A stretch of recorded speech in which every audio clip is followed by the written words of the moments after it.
Yo, yo, yo, what's poppin', all my peeps? It is I, your host with the most, Renaissance man who always thinks he can, and champion of the peeps, Patty Pitts, back in the yard of streams for another episode of Smackdown Breakdown, part of Pitts and Sara's wrestling show, where we take no nights off, and you can't have Pitts and Sarah's wrestling show without the best of the West. You can't forget about Sarah Marshall. What's popping, girl?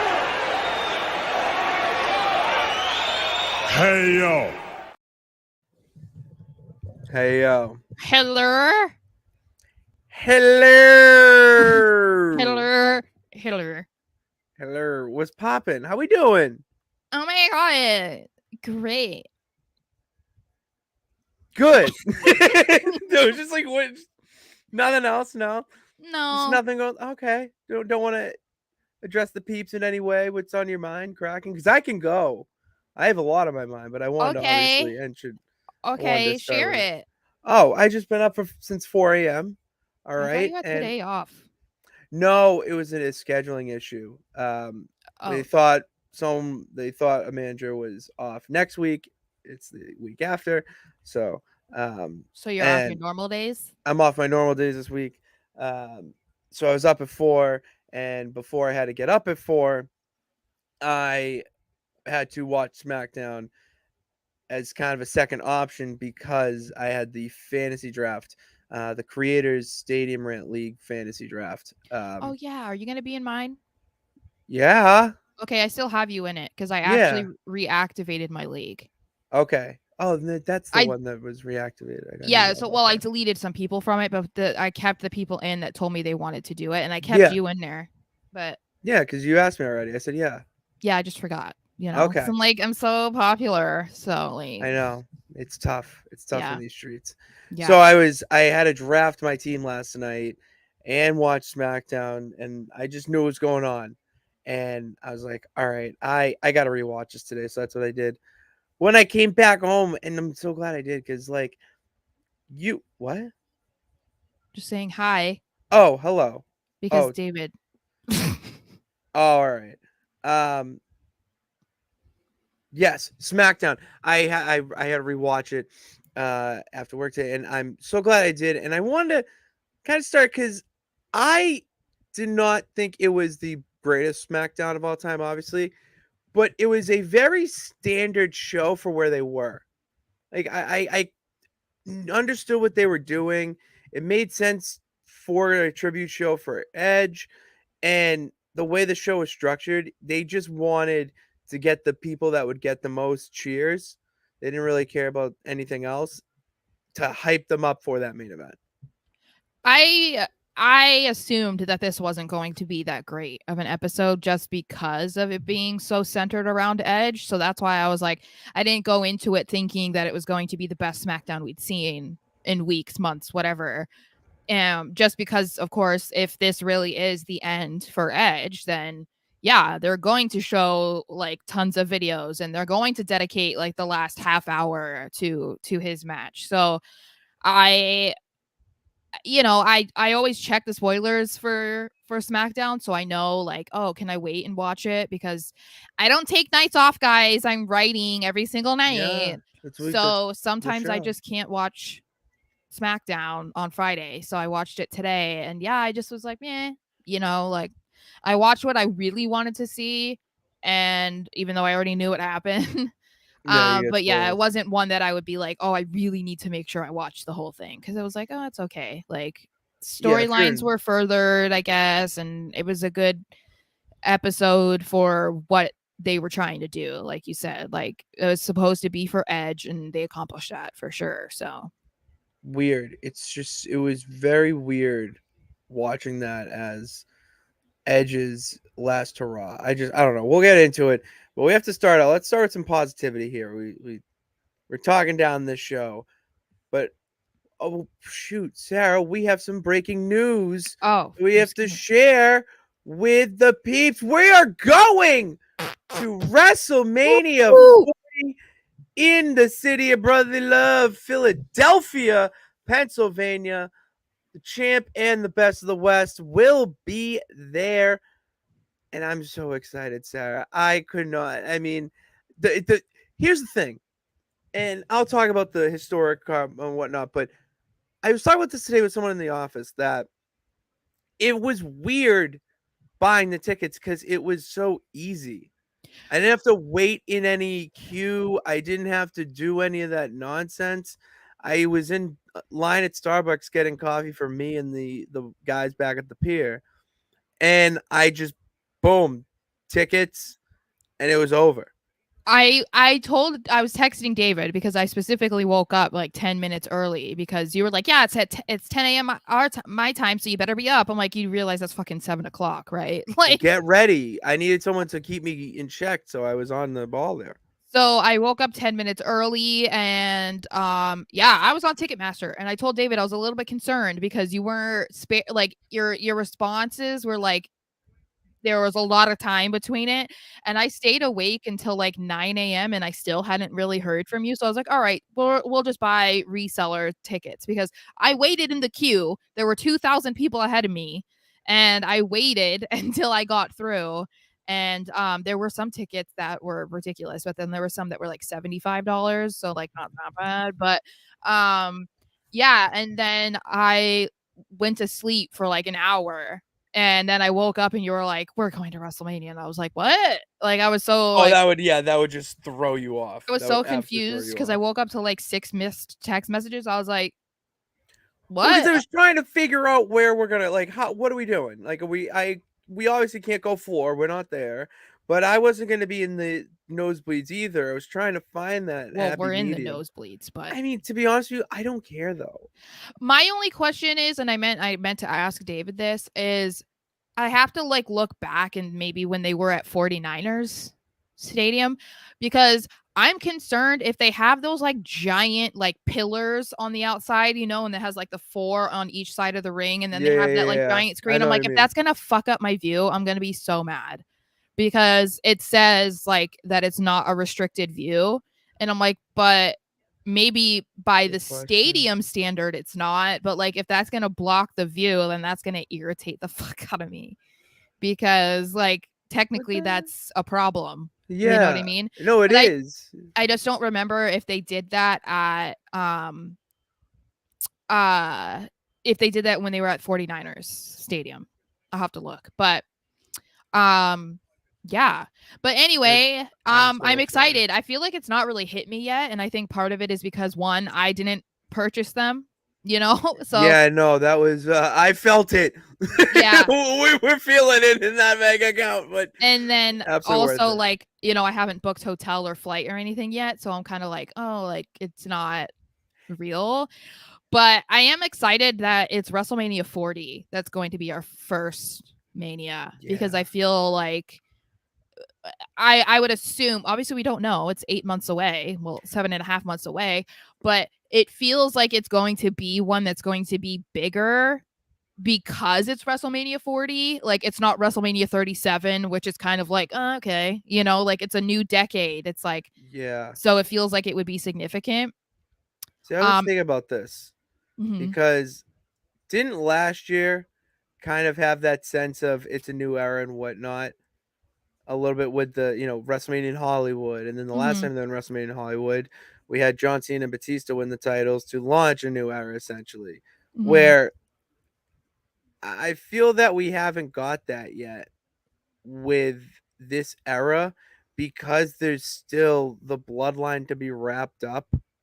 There's still, you know, other things that need to be fixed before we're up and running to be at the full potential where they should be under Papa Paul. So I have very high expectations heading into this Mania. I was trying to think of things that we could possibly see, and that's like Cody winning the title. And if that happens, you are so lucky that it's not later in the month when I am in my feels like a full woman, because I would guarantee probably be like, you'd be sobbing. You would just be a mess. I can't guarantee that wouldn't happen, but I also, people have been talking about Gunther keeping the title until Mania, and I'm like, I really hope that I don't see him get dethroned at Mania. Like, as That much as would suck. like I would be That like, would suck. love for him to be champion until Mania, but like, fuck my life, dude. If I like get to see him for the first time and it's when he loses, I'd be like, God, why? Other than that, I am I totally forgot that the stadium is outside, so I'm gonna freeze my ass off, and you're probably gonna think I'm ridiculous because I'm probably gonna be pretty bundled up, but it's gonna be very cold for me. Are you gonna treat this like a nor'easter? Like you're gonna get the North Face with the sweatshirt underneath and the maybe not that bad. I wasn't that I wasn't that layered when I went to the Patriots game in October. Okay. Yeah, I think I had a turtleneck on, and then I had a jersey on, and then I had a insulated jacket on. Well, And I yeah. think, I mean, it was pouring rain the entire time, so that's a little bit more difficult. But yeah, no, just prepare that I will be cold. So, Can't but wait. and I'll have to buy a whole new wardrobe because a girl does not have anything for cold weather. I mean, Yeah. nothing. I barely have Nothing. pants. So, Well, I mean, you live in 100,000-degree weather, so I totally yes. get that. Yes. But we are Yeah. very I excited. can't wait. I cannot wait. And before, let's talk to the peeps before we get into what we're going to be talking about today on the show. Micah says, Sarah, you look amazing. Oh, yeah. Vinny, what's up, you two? Vinny in Vegas is Hey. here. Woohoo. I'm trying to think if there's anyone else. We've already mentioned him like 5,000 times already. I know. So David is here. You know what? I'm kind of here for it. Oh You my know what? God. Put it on the pre-show. Can we then we can have Hulk Hogan talk about how he fell asleep during his match with Austin. just to one up Ric Flair. Yeah. He's like, I fell asleep during my match, brother. I fell asleep in that. I just fell asleep. What else? What? No, Micah. This is just not WrestleMania 38. I'm really bad at remembering Manias, but I don't remember Mania 38. I mean, but the thing is I don't remember like any Manias. Mania 38 was not. It was not better. It was the one in Tampa. No. Stop it. I'm gonna look. Wrong. What was WrestleMania 38? It was the one in Tampa where Roman Reigns pinned Daniel Bryan and Edge. Oh, okay. Why is this so difficult? I just want to see. Wait, why is Cody here? Cody where? Wait, what? Oh yeah, Cody was in. That was last year. Yeah. Okay. Oh, it was last Cody, year. Seth. Yeah. Oh. I just want to see the matches. Okay. That still wasn't the best one, but it was a good one. Oh God, the Usos versus Shinsuke Nakamura and Rick Boogs. Oh yeah, this one was good, but it wasn't the best. Pat McAfee versus Austin Theory. Drew McIntyre versus Happy Corbin. What the fuck? Miz and Logan Paul versus Rey Mysterio and Dominic Mysterio. Whatever. Bianca defeated Becky Lynch. Cody Rhodes defeated Seth Rollins. Charlotte defeated Ronda Rousey. Yuck. Stone Cold defeated Kevin Owens. RK Bro defeated the Street Profits and Alpha Academy. Lashley defeated Omos. Johnny Knoxville beat Sami Zayn. Yeah, this one was good. It was all right. I would not say that this was the best by any means. Edge defeated AJ Styles. Good. Sasha and Naomi defeated Carmel. Whatever, they won the tag titles. Sheamus and Ridge. That's where the curse defeated the New Day. Pat McAfee defeated Austin Theory. It is your opinion. Micah, Mr. McMahon defeated Pat McAfee. And Roman Reigns defeated Brock Lesnar.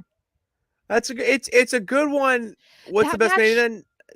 17 is the best Mania, hands down. The main event was 12 minutes. Wait, what? The main event was 12 minutes and 15 seconds. Can you? The longest match of the night was Edge versus AJ Styles, which was 24 minutes. But the fucking main event, Cody Rhodes versus Seth Rollins, 21 minutes. You're telling me Roman Reigns versus Brock Lesnar took 12 minutes? Yeah, they're Why is there so many? Damn, what are all these comments? I was like, oh, okay, Mike is going off. I'm like, what the fuck? I saw 21 missed comments. I was like, what is going on? Mania 38 was good. It was good, but hey, maybe that's just Micah's favorite. It is. That's what he said in the comments. Oh, okay. While we're on the topic, I would say my favorite. I'm gonna go with the Mike. In that sense, I thought Mania 28 was one of the best of all time. That was a really good one. 17, Mania 28, Rock Cena to main event. I thought the card top to bottom was very good, and no match felt like it dragged. Even the stupid Teddy Long versus John Laurinaitis match, it kept you entertained throughout. Teddy Long, I'm gonna take you down. What is wrong with him? He's Mr. Bella Twin now. Yeah, there's another reason why you can hate him. No, I do, because obviously that is partially why they. Yeah, let's be real. You don't think he had anything to do with them going into the Hall of Fame? Let's be real. Come on, Johnny Ace. Oh, New Orleans was. We'll get to that. All these WrestleMania. That will be a thing. We'll start ranking WrestleManias once we get into WrestleMania season. But currently, we're on the path to Survivor Series in that season, and the first stop being Payback. But before we even get to Payback, we have to talk about Smackdown, which kicked off with the Grayson Waller effect. Sarah, take us through this. Okay, so we started with the Grayson Waller effect, which was nice because it was a little bit of a change, but I'm seeing that a lot of people hate Grayson, and I was like, he's doing his job. So so he invites Santos and the new United States champion, Mr. Rey Mysterio, to the show, and you just know there's going to be drama, okay? Because it's Grayson Waller, and what did somebody say? What did they say when we were saying it? He was like not the pot stirrer. They said, I forget what they said. No, yeah, I forget. Stirring the pot. No, they said something else. Okay. So yeah, that's exactly what he did. He tried to stir up some drama between Santos and Rey Mysterio because of Santos being taken out of the match and then Rey taking over and winning the championship. So he says he can't imagine how that feels, and he's like, hey, right, Santos, like you can only imagine what it feels like to win the US title. And I was like, yes, Grayson. See, this is what I like. That's the thing with him too. I feel like even though his whole thing is new school, obviously, because like the Grayson Waller effect is like taking photos and videos and Snapchatting and whatever, he has such an old school vibe to him, like the way that he just like talks shit, and I love it. I'm here for it. Oh yeah, he's on tune with what's going on. Like he uses his influence there. Yeah. And he's another one that's never not in character. Although he's like, who you see on TV is who I am in real life. I was like, you have not gotten far in life if that's who you really are. So let's be real. I know what you're trying to do, but you can't fool us. Come on. Live the gimmick. He lives that gimmick. Yeah. So Santos insists that he is not mad at Rey, and it's because they're family, and he gave his blessing to Rey to take over in the match, and he says that they both wanted to finally take down Theory because he is such an idiot loser. And so Rey makes sure to let everybody know, no, they are not co-champions. Just because we brought the title back to the LWO does not mean we are sharing this title, which I was like, okay, is that an Easter egg for the future? I don't know. And Santos says that he's not mad at Rey. He's mad at Theory for being a lowlife. Blah, blah, blah, blah, blah. Such a face thing to say. Just the super baby face hero vibe.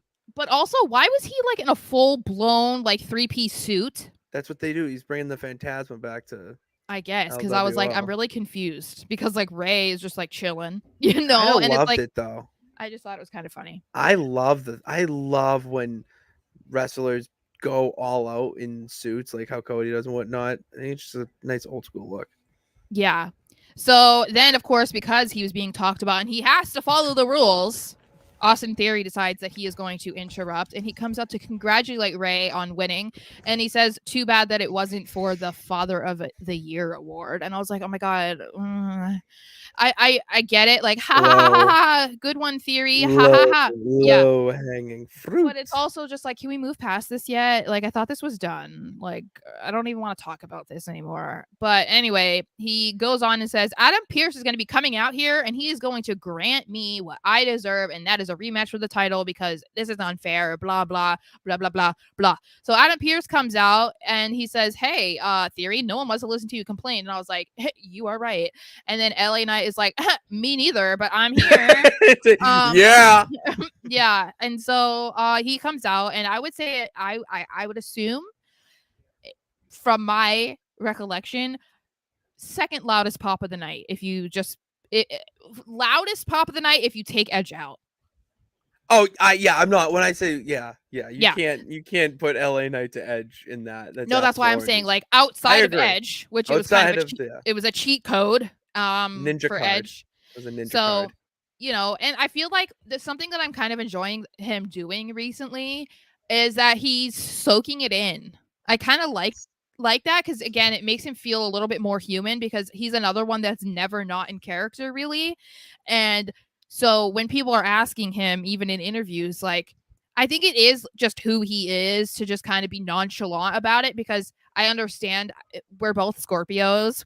So I do understand that like not wanting to get too excited about a good thing that's happening because you feel like the second that you do is when it's all going to get taken away from you. And so I wouldn't be surprised if that's something that he does just because like listening to him say like, oh yeah, it's great, but like, just got to keep going and I got to keep doing it. And it's like, no, you don't want to jinx it and you don't want to like get too invested in it, So I like to see him just kind of like standing there and like listening to everybody before he starts talking because he wasn't doing that really at the beginning of when this was all taking off. It was like immediately the music hits, the pop goes off and he's like, all right. Like he goes right to talking. Let me talk to you. Yeah. So I like that he waited and just was like, yeah, yes, give it to me. Like, let me, I don't know. I thought from like a human standpoint, I was like, you deserve this. Mm-hmm. So, anyway, I skipped through. Okay. Anyway, so he questions how Theory can sit there and say that he is the greatest U.S. champ of all time when he fumbled the damn fumbled the damn ball. I was thinking bag when I know. He fumbled the bag. But I mean, that's the new age. That's the new age thinking there. All right. I guess. So he congratulates Ray also on winning, but he says, hey, like, don't get too comfy with it because I will be taking it from you at some point or whoever has it. I don't care. And then he challenges Theory because, hey, you're dressed. I'm dressed. Like, let's do this. And I was like, yeah, okay. That's a nice way to start off. So we had Austin Theory versus LA Knight for the #1 contendership. With the Miz. But there it is. Yeah, well, you got to give me a second. I was playing it up with you. Feed chemistry. Yeah, so the Miz comes out to sit at the commentary desk, obviously, because we can't forget about their little feud. And the Miz is just like, oh, no, like, you can't take the spotlight off of me. So he's sitting there for this match and apparently it was phenomenal on commentary. But, I mean, no, he was. Miz is a talker. Does that surprise anybody? No, it doesn't surprise. I was just more entertained with this Miz segment than anything I've seen him do on Raw in a long time. I feel like now with him actually feuding with LA Knight, a bigger name, getting like he can take more risks in what he's doing. He doesn't have to keep following that same structure formula and falling with the crowd's doing. He can go off and be a little bit more original. I'm bringing up the quote that he said about LA Knight. Oh, I have. It was, you wrote it down? Oh, I'm going to say it. Okay. He's Fandango without tap shoes. Eugene without crayons. You are not Austin or Rock. You're the next Doink. Welcome to the clown show. That was like absolutely incredible.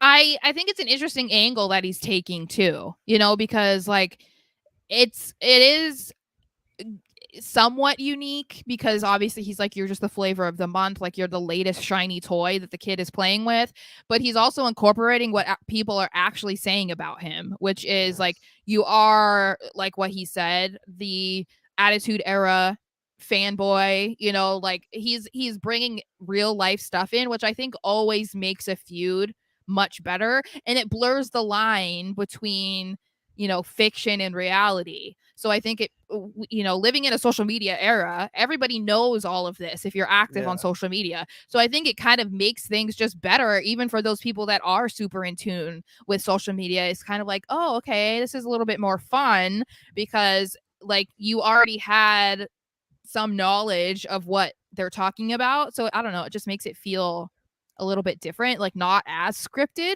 I guess, in a No, way, if yeah, that it makes feels sense. genuine. It feels like they're not being handed a script by the writers. It feels like they're actually taking those creative liberties as wrestlers to go out there and tell a story themselves. Right. And I think, like I said, other than like when we were first talking about this feud, I feel like the Miz does have like a little bit of attitude era ish to him, because he did come in where it was like kind of at the tail end of like attitude era, like early. I mean, he came in what, like 2003, 2004. It was like that middle area, like just about to start the like ruthless aggression, or what it was, I guess, ruthless aggression time. But I still feel like he grew up watching the same shit that LA Knight watched, yeah, you know, so it's like he still has that side to him. So that's why I feel like two talkers against each other is always really entertaining. they're So gonna feud for a bit. They're yeah. gonna feud for a bit.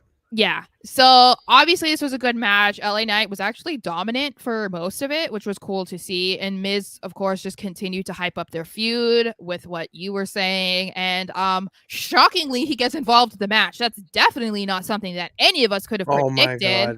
I I have a funny story about this, just because last night, as I said, I was doing the draft with Sora in the stadium rant, Mm-hmm. and Sora and I were in doing something beforehand, and he says, he was a little ahead of me in the TV, and he says, "Oh my god, I'm so upset.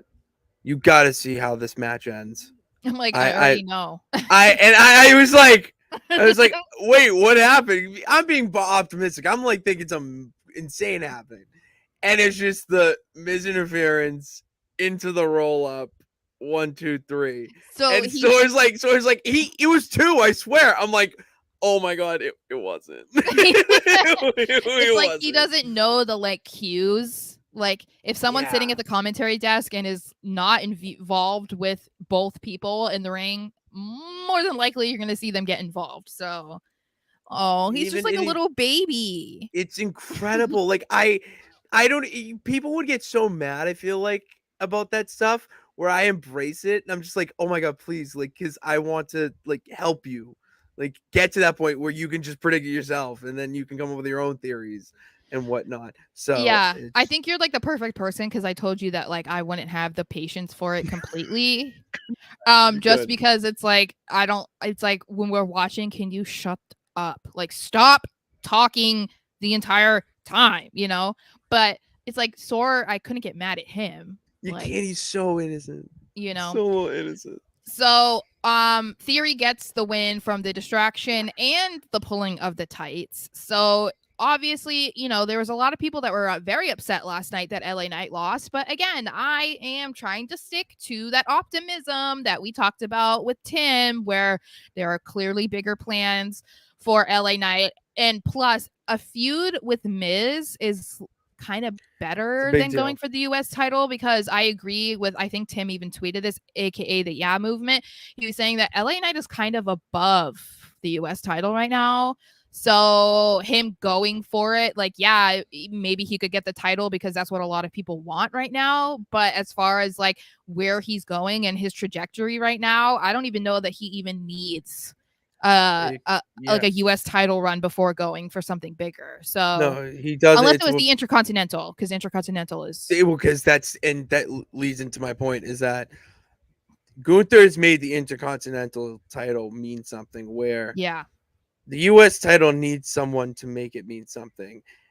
LA Knight is not there yet, in the sense that the crowd's gonna keep giving these reactions and pops for him with or without the title. I mean, for Mm-hmm. instance, he lost last night. That does nothing. People are still going to actually, for instance, it actually is going to help him. They're Yeah. going to cheer louder Yeah. because he lost last night. And Yeah. feuding with the Miz, it's a little insight to people like Sora who don't know this, that a feud with a guy like The Miz is worth a hell of a lot more than just holding a belt around, because what that is going to do for your career, and we'll say, what's the word I'm looking for, like, just whatever, for your career, it will only skyrocket it, because then you're feuding with a guy like The Miz, who, if he's feuding with you, it means he likes you. Something there. So I could not be more optimistic right now about LA Knight. There's just no, I mean, he's the coolest motherfucker in wrestling. Not even close. Agreed. Is there any comments? Yeah, I'm gonna get to the ones that, because we have a lot here. I love the conversation in the chat. Yes. I just love interact with each other, interact with us. And it's people incredible. Get so excited when I make one of their comments into a video clip. That's what we do. If it's a good question, we'll make it into a clip. Yeah. Where we give back. All right, you're being annoying. You know what? I'm just gonna put you down. Thank you. Wow. Well, I want to hold the mic. I'm more in like a talking, like, okay, promo mood. All right. Okay, get to the comments. I need my manager to hold that. During the Ray Sanchez segment, I felt like they could be heel faction, which will get Dom type heat. That if you want to turn the LWO into that, but right now there's too many heel factions. You need babyface factions, and the LWO are perfect, especially with Santos being probably the best face for the company right now. Younger talent face. And has Ray ever been a heel? You can't turn Rey Mysterio. I don't think he ever was unmasked, and he was, because I saw a clip of him doing something WCW where he had no mask, and he was talking about humping, and I don't. Oh well, when he took off his mask, it was like, I remember there was that one infamous clip. I think that it was like because he lost or something, he had to take it off, and like Kevin Nash was telling him to put it back on because he was so ugly. Meanwhile, my sister's obsessed with young Rey Mysterio, so she was like, "No, don't put it back on." But yeah, I think that they have to keep going right now, especially with like their merch sales and stuff. The LWO is like crazy over right now, but eventually, I think it would be cool as long as they did it the right way, because Legado del Fantasma was not. They weren't it. Yeah, they weren't it. Vinny, Miz is incredible and always getting people over. I mean, just the commentary last night. He even got Alex Riley over. Okay. And that I mean, I loved that song and I was a fan. But yeah, I mean, I tell you. A-Riley. Yeah. I saw this earlier. I actually thought this was a good question. If you were in a 6-man tag and you had to choose a female and male on the current roster, who would it be? This is you go. Rhea and Finn. Okay, so you just want to be an honor member of Judgment Day. But why wouldn't I choose them? That is true. Or I could pick like Cody and Becky. I wouldn't even go Becky. I'd go. I'm trying to stick. I'm gonna go Kevin Owens and Bray Wyatt. He can be Sister Abigail. Yeah, well, I mean, that would be a hell of a plot twist. I'm gonna go Roxanne Perez. Okay, I'd beat you. That's okay. That's fine. Well, yeah, we're the baby faces. All right, we're the underdogs that are gonna try put on a hell of a match. Actually, and then, we couldn't have a match because there's 2 girls and 1 guy versus 2 guys and 1 girl. So we wouldn't be. Well, I guess we could, but we would have to alternate with your girl. Or I can manage. I don't know. We'll figure it out. And then I like this question. What do you think this will lead to for Theory? A nice little reset button, hopefully. That's what I'm hoping for, but yeah, they need to make him definitively out of the U.S. title picture, because this dude has been in the U.S. title picture since he debuted with Vince McMahon. He really is. Like, he literally has done nothing other than being in the U.S. title picture. There's been nothing else. It's like, that's another thing, is like, he literally has not had feuds that didn't involve the U.S. championship, really. So other than that, like, blip in time where he was like beating up everybody and we thought we were going to see this like new hardcore heel version of him, and that was like 2 weeks, and then it was like, I want to go against Bobby Lashley for the U.S. title again, and it's like, okay, like, it's just, Yeah, I would like to see that. We've been saying it for months, literally months. So hopefully they can somehow figure it out where he can't demand a rematch, and then we don't have to listen to him cry about wanting the U.S. title again. Hopefully, we've been saying this, that it would lead him to a face. Lean into that skit of that clip that put out about his passion for the wrestling business. That's what makes a great face.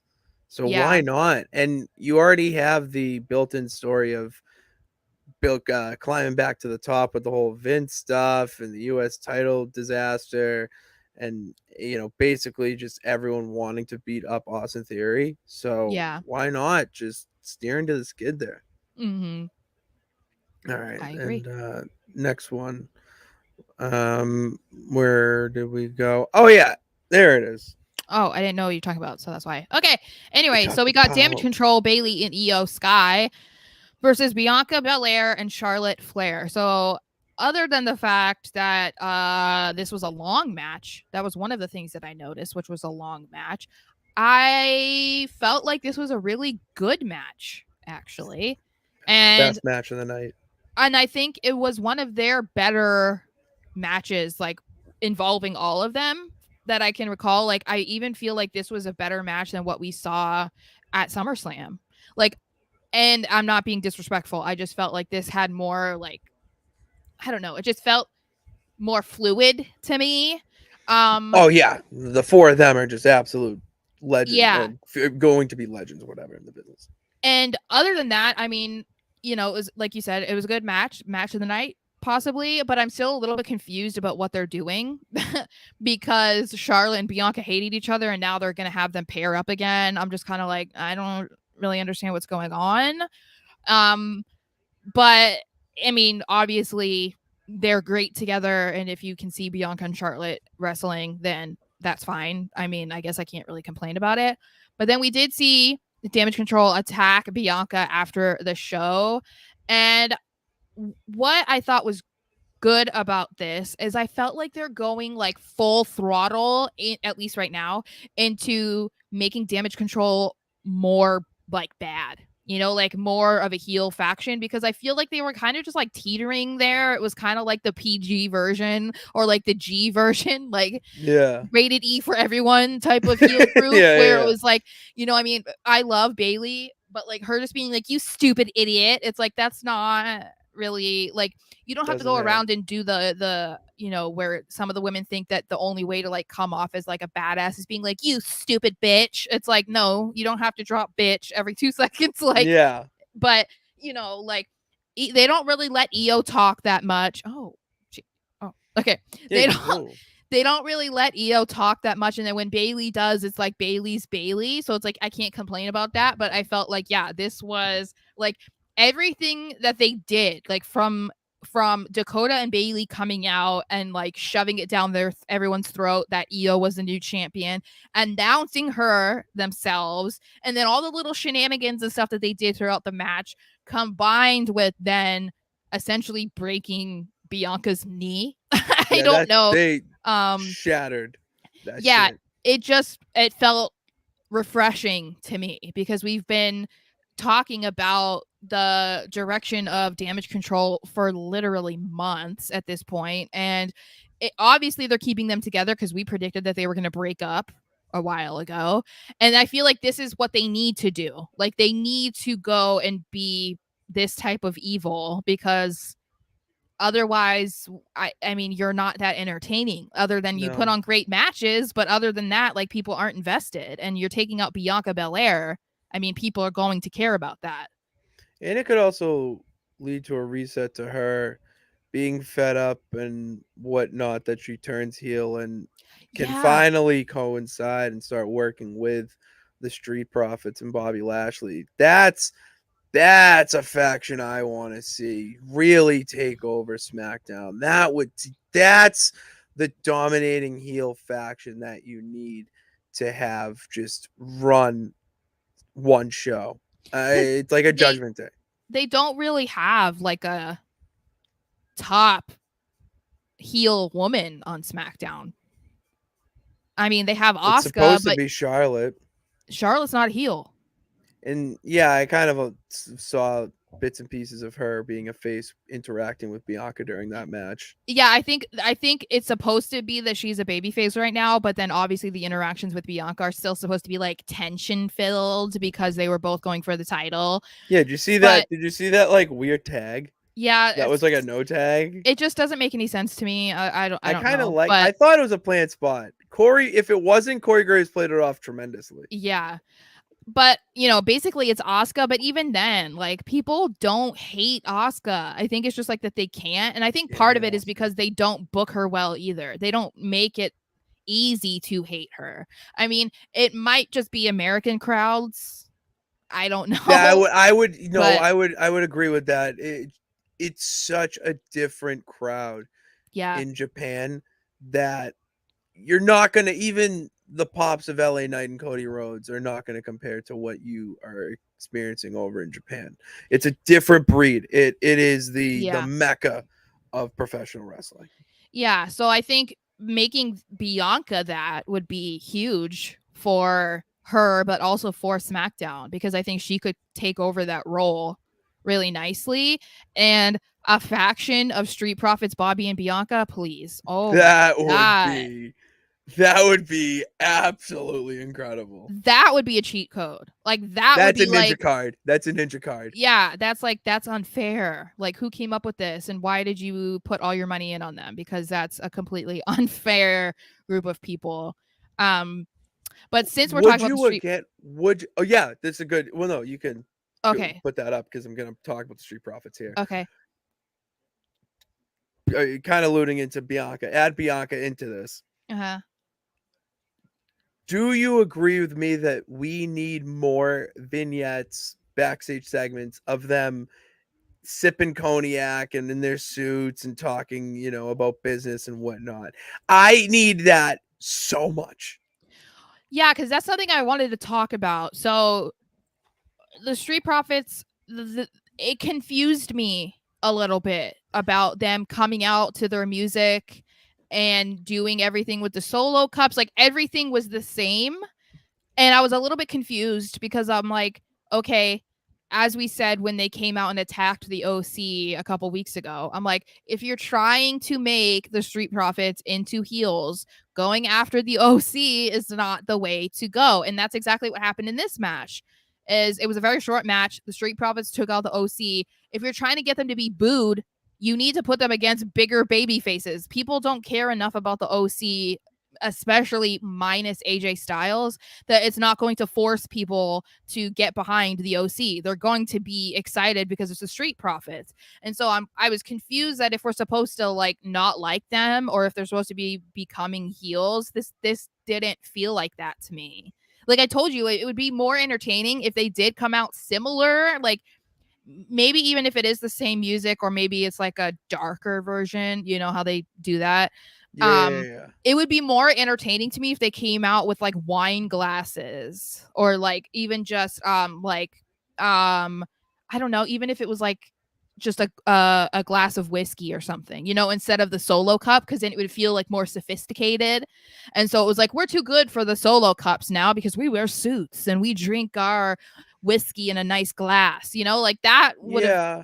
I don't know. I see where you're going there. To me, it's more of the aggressive aspect of the character where they they don't have that killer edge. They're the fun whatnot. It's not more that they're heels. It's just more that they need that killer instinct that the Hurt Business kind of had. They're had not kind of had that they had, and I think even WWE knows this, that you're not gonna get people to boo the Street Profits unless they do something absolutely catastrophic that essentially would be jumping the shark. So when you align them with Lashley, who isn't really even a heel in himself, they would No. like that. It's so they just need that more aggressive side of their character faction. What a tag team that you can still do the solo cups. I would have liked maybe something else, maybe a darker music. I did like that, but their theme song slaps like I know. so hard, so I just But don't. that's what I mean though, is just like if we're supposed to believe that they're becoming different guys and taking on a new philosophy, a new mentality, that they're supposed to be bad guys or like getting to that point. I just hope that we see that evolution, because they're never going to get booed like this. Like it's just not going to happen, because like you said, people love their song. They love their entrance when they drop the solo cups out of the sky. Like that's not going to make people be like, oh, I hate these guys. Yeah. Like no one's going to do that. So it's like, obviously I'm not saying WWE is stupid, but we know how they can kind of like overlook little aspects like that. Like, you know, they wanted LA Knight to be a heel so bad that they pipe in fake boos. Like, come on, like you have to go with like what the crowd is letting you know, how they feel and how they're reacting to somebody. And if you're trying to make somebody into a bad guy and you still hear them being cheered as much as they were before you started making them into a bad guy, then you're probably not doing the job right. Yeah. I'm not saying it's impossible to do. I'm just saying as of right now, it's not working. Entertainment. It came off as still Street Profits, but just more focused and aggressive with Lashley's tutoring. That's what I'm seeing. That's that, and I'm okay with that. I don't want them to jump the shark and have them just go full asshole. They're not there yet, and it's not. You can toe that line and be creative with it without just slamming you over the head that they're bad guys. Well, and it might be something that's also like a fear of theirs, that they're kind of like, oh, I don't know if we should do this, because I mean, it's probably like how it is with Bianca, where it is a little bit nerve-wracking to think about turning her, because the entire time she's been, you know, the top baby face of the women's division, and she does all these charity events and not promotions, appearances. Yeah. So like I'm sure it is a little bit scary, because you know, in that aspect. So I wouldn't be surprised if it's similar to how they're feeling with the Street Profits, because they are so loved. I agree with that. All right, then we don't get the Bloodline, which I think I had read that they weren't going to be on the show at all. Smart. I thought this was a smart move to keep them off the show, focus it on Edge, and the way they structure the show is very Canadian crowd perfect. Yeah. So we get Paul Heyman, who is talking to Kayla Braxton. Poor Kayla. I felt for her. Yeah, I felt so bad. I loved it though. So yeah, it was great for her going up, moving up. Yeah. So basically, Kayla's just like, you know, asking the questions that everyone is wondering about, and what is the state of the Bloodline? Because we saw what happened with Jay quitting, Jimmy, I mean, saying he hates Roman, that he did this for Jay. They all get super kicked and I don't know. There was a whole lot of drama. And Paul is like, no, I'm not answering any questions about my Tribal Chiefs family. That's none of your business. And then he starts bringing up Kayla's family and is like, oh, I started to hear rumors about you and your mom. Have you seen your mom? Have you had that daddy-daughter date recently? What about your cousins? I've heard all these things about, you know, just making her come so uncomfortable. You got why he said that though, right? Yes. Okay, good. Okay. Yes. It's like, basically like, you shouldn't be asking about someone's personal life. It's none of your business. Like, no, she just posted a video about like her own family and stuff on Instagram. Oh, I did not know that. It hit anyway though, is I guess my point is like, it didn't have to be necessary. I mean, that's great backside information. Brilliant. It was like brilliant for But at the same time, even for someone who isn't aware of it, it made sense anyway without having that knowledge, because it was like, it hits home that like, I'm not answering questions about what's going on with Roman's family, because it's not any of your business. It's their family issues. They'll handle it. We don't need to discuss it. So that's what I mean. Like, even without knowing what Caleb posted, it still made sense. Mm-hmm. And then he does get a phone call, and he won't reveal who it is, but he does tell us that Jimmy will be at Smackdown next week. So I am very interested to see how that's going to go down. And I'm assuming that means Roman's not going to be there, because he didn't say like the Tribal Chief will be there. It's just Jimmy. I mean, what if it was Jimmy on the phone? I don't know. What if it's Jimmy on the phone being like, "Hey, Paul." What if we're gonna go there? I'm so conflicted because like I don't really want to see Jimmy and Jay feud. Like I'm not really into that. Like even though I predicted that this was what was going to happen. But I don't know. I'm just like not super invested in it because I mean, if we're talking about like if this were real life, I understand why Jimmy did what he did. I understand why Jay would be upset about it, but I understand more like why Jimmy did what he did because he was trying to look out for his brother. You know what it is? It's almost like an older sibling type of thing. Like even though they're twins, 1,000%. it's like an older sibling thing where it's like that. It's like the ends justify the means. Like I had to do what I had to do because this was the result that best suited you and me and everything. So I'm not like that emotionally invested in Jimmy versus Jay because it just seems kind of like a silly thing for them to be fighting about. Like at the end of the J, you would, if Jay had won, then it's like in theory, again, if we're speaking hypothetically about it being real life, then Jay would have probably found out pretty quickly that Jimmy would have been right, that he wouldn't want to be tribal chief, that he would see himself turning into like the second coming of Roman. So it's like, obviously we're supposed to believe that Jay is not in that headspace right now, that he can't see the other side of it because he's just upset that his twin brother turned on him, took away the opportunity to take down Roman. But yeah, I don't know. I mean, I think people would be. I'm just not one of those people that's like, oh my God, I really want to see that so bad, Yeah, I'd agree. Yeah, I get what you mean there. But if it is something that's going to happen, I would prefer to see it now than waiting for WrestleMania 40 because there's so many people that are like, we want to see Jay and Jimmy against each other at WrestleMania 40. And I'd be like, I would be so disappointed. Really? Oh, I would love that. I just don't want this to be coming out for the next 7 months. Like, are we really gonna like? I just feel like that's too long between now and Mania for this to kind of be like going on or get swept under the rug to then be revisited later. Like again, I'm just not. Things can change, but at this point, this is not a storyline where I feel like I want to see it really badly right now, nor do I think if they sat on it for 7 months that I would be more excited then to see it. You know what I mean? Okay, I can get behind that. I know what you mean.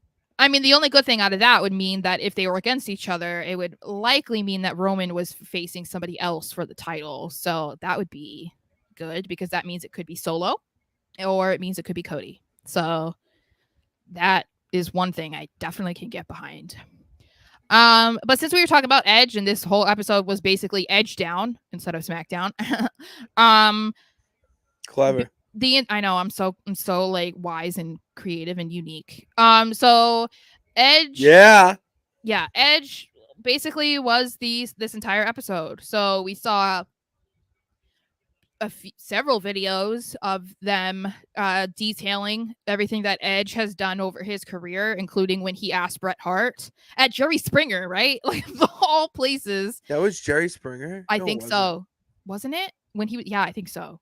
That was back, not Jerry Springer. I think it was Jerry Springer because I think it was back before they started doing like everything horrific. But anyway, when he asked Bret Hart about making it into the business and blah blah blah. So I always thought that was cool. I'd seen that clip before, but and then we saw a bunch of wrestlers who are currently still working, and then of course there's the other ones like John Cena, and just giving their thoughts on Edge and his career and thanking him and patting him on the back basically for a job well done because we talked about how neither of us were really big Edge heads, but we always respected him. And we know that, some really great matches had Edge in them. There's a reason why some of the best matches over the last 25 years involve him. So it was cool to see all of that because again, it's a little glimpse behind the curtain. And even though it was for an emotional reason, it's still cool because that's not something that you get to see that often.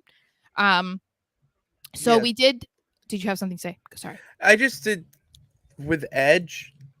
Yeah, we weren't the biggest Edge heads, but WWE made sense with Edge. It just felt that Edge was such a staple to the company throughout our entire livelihood watching it, that you watched him grow up from, the debuting star, or the debuting talent, I mean, into the tag team revolutionary with Christian, the Hardys, and the Dudleys, and Mm-hmm. then breaking off into his own singles role where he had a couple good intercontinental feuds. He had an U.S. title run during that weird Invasion era, King of the Ring winner, and then he becomes the Radar superstar. And it's just, he wasn't my favorite, but I was a fan of I Edge throughout his entire career. And I then you didn't like, oh, I heel. hated him as the rated R superstar. I thought he was so disgusting.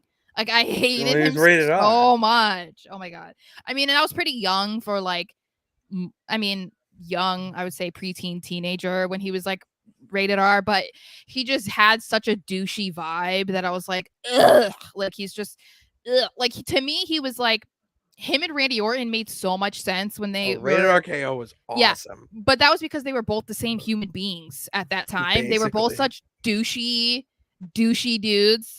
And then once they finally like got married and like had daughters, then it was like it softened them up and made them like lovable people. Because I can't hate Edge now, but I'm like, ew, like just his facial expressions and just like, ugh, ugh. But I mean, I mean, he's great now and has one of the best entrance themes of all time, easily. You think you know me? Yeah. And all three of his all of his have been good. I loved when he had the Rob Zombie one. Rob Zombie, never gonna stop, man. I loved that never one. Gonna stop. I loved that one. Rob Zombie, criminally underrated. Yeah, I have that one on my Spotify. So we did get to see Edge versus Sheamus, obviously, because Edge challenged Sheamus. And again, it was a long match. It was 25 minutes. So they made sure to give them a good spot. And it's interesting because obviously, because this might be Edge's last match, which we'll talk about in a second, he got to pick anybody he wanted. So it didn't matter if it made sense with like how wrestling is supposed to be. And so it was funny to see how like everything changed, right? Because like when Sheamus came out, it was like woohoo, and then when Edge came out, it was like, that time, yeah. But then like in the match, they were booing the shit out of Sheamus, and then afterwards, they're like, "Oh," as they hug. It's just like it's so funny, like the roller coaster of emotions that wrestling fans go on. Yeah. So this was a amazing match. I think who did they say it was? Who produced it? Michael P. Hayes, I think. Of course he did. Of course he did. It took me a second. I was like, wait a second, I saw this earlier. I felt for Beth because she was crying the entire time. God. There were kids could not give a damn. They were just like, "Yay, daddy!" Well, they're kids. Like, they don't. Yeah, I know they don't understand the significance. And I think for the most part of their life, he wasn't wrestling, or they're up until 2020. Yeah, no, he wasn't an active wrestler, so like they don't really understand who their dad is. Yeah, he's a living legend. Honestly, Hall of Famer, all that, and it's nice to see these matches on SmackDown in the sense where like it's a little change of pace, obviously, but it's sad. I mean, God, it's weird, especially with all the rumors flying around, which I think we can just. Yeah, there you go. I was going to bring that up. The contract. Sean Ross did report this, that the contract is up at the end of September. Mm-hmm. That's when it officially ends. So just because this is his last contracted match, it doesn't mean that he's going to say, bye, I'm leaving, and it's over. They could rework his contract. They could work out, where he's a producer role and he's not actually active. He could say, you know what, I do want to have a few more matches with similar people to how I built the Sheamus, how we put that together, and pick my opponent. Don't have to make it be in a feud. And that's what I would hope, but I'm not as optimistic about this. I think that was the last time we're going to see Edge wrestle in a ring. I think so too, and the reason I think that, because originally my thoughts were, okay, his contract's not up for a month and a half, so why is he like doing it now? I think it's because it was Toronto. Oh, 1,000. That's he's going out on his own because right. he couldn't go out on his own the first time. So then Yes. he's doing it, and it just, oh my god, the heartstrings it pulls And on it.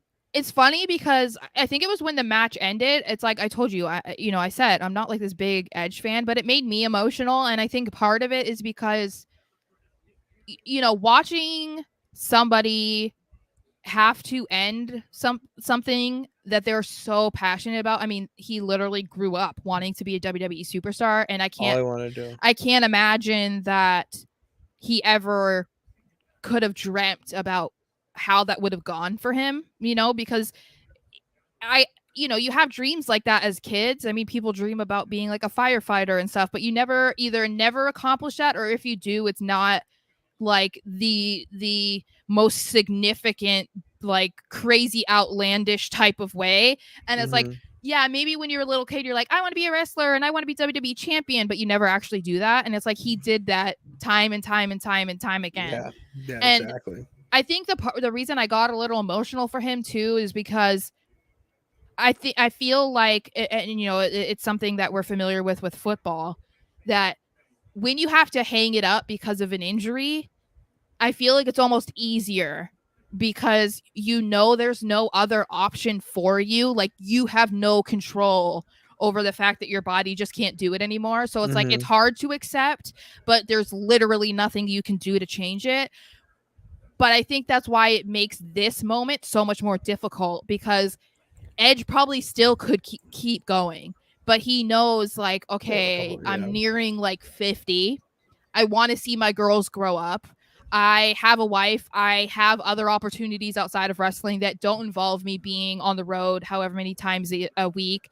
And it's like, I think it's that what if in the back of your mind that makes it so much more difficult to just accept that, okay, it's done. How many times do you see wrestlers, we were just talking about it, who say they're retiring and then they come out of retirement? It's because they weren't ready and they couldn't accept it. Or even football players, like we've seen it too many hands. Yeah, if you see it in the NFL, like a player's like, oh, I'm retiring, and then they come back, and it's because, yeah, like, if you know that you don't have to end it because of a legitimate reason, like an injury, then I can't imagine how difficult that is. And I think that's why it kind of like hit me for Edge, because it wasn't the same as when he had to retire last time, Yeah. And I think you could tell that he was trying to soak it all in, but he didn't want it to end. And I felt for him in that moment. And the speech he gave afterwards, incredible. Just absolutely incredible. Yeah. So it'll be interesting. I don't know. I have a feeling that this is the end. I wouldn't be surprised if it's not the end of like seeing him maybe on TV or something, because there are ways that he can still be in WWE, like doing random appearances. That's what I mean, yeah. But he said, I'm gonna see what my family wants me to do and whatever. And I'm like, no, the way that Beth was crying, the way that Edge was looking before, during, after the match, it kind of looked like, no, we already know what's happening.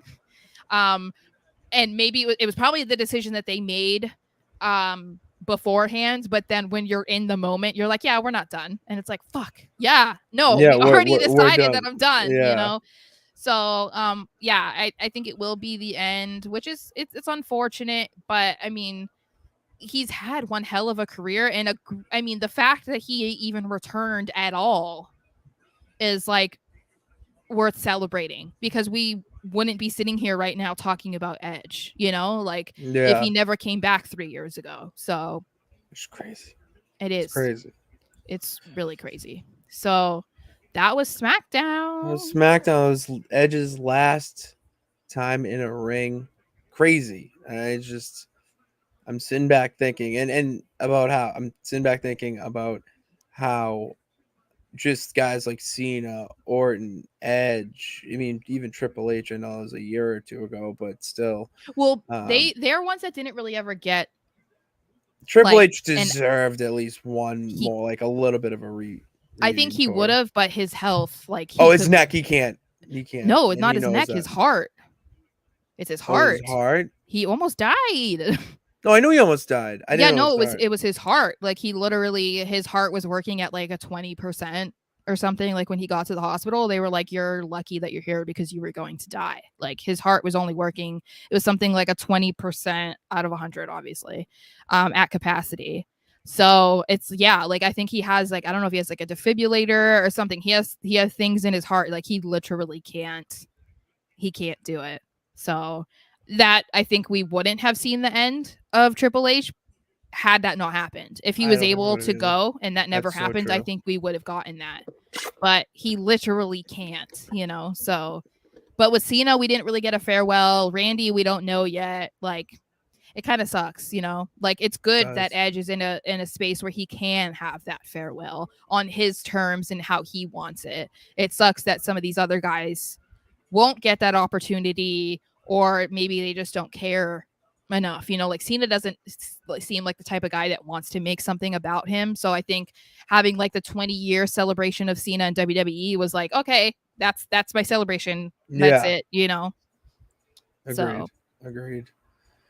It's sad. It's sad to think. Let us know in the comments what you guys would do if you were in this position. Would you want to retire? And would you rather prefer to retire on your own terms, or are you going to go the easy route and just say, you know what, I'm going to beat up my body to the point where it's going to force me out of the business? Or just any of your favorite retirements, whatever. Just leave a comment. The Mark Henry in his salmon suit. The salmon jacket is, that should be in. This is another reason why WWE should have a physical Hall of Fame. I really think that's not a bad date. Stanford, New York, New York City. I'd put it like right near MSG. Yeah, that's where WWE was pretty much built. Well, that's why I was saying WWF. Stanford wouldn't be a bad idea either, but just because it would probably be cheaper. But I don't know that it's like it's not a place that people go to tour. So it's like I don't know that they have the space to be able to like handle like thousands of people. But the Basketball Hall of Fame's in Springfield. Well, that's true.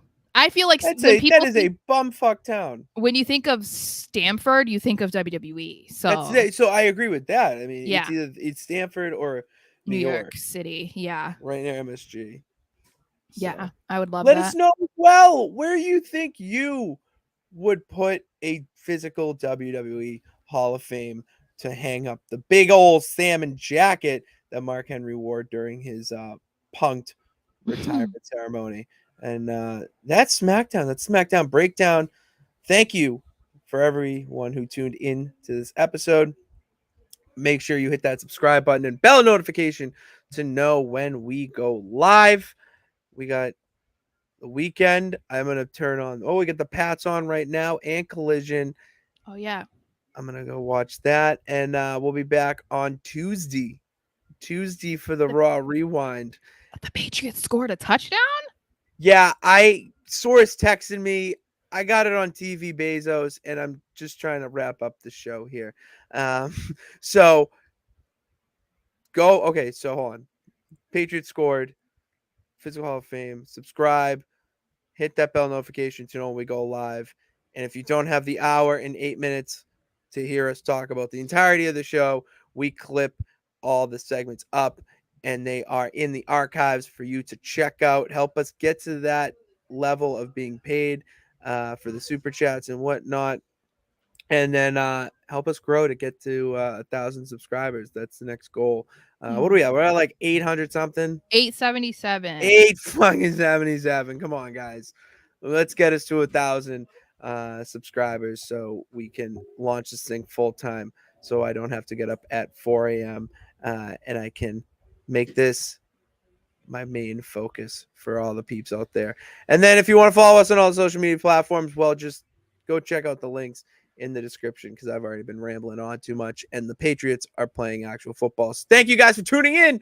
God bless. Remember that you can do it. All you gotta do is try. We'll see you next episode. Hold on. Oh, we got it. Yeah. Yeah. Oh, what? Yeah. Yeah.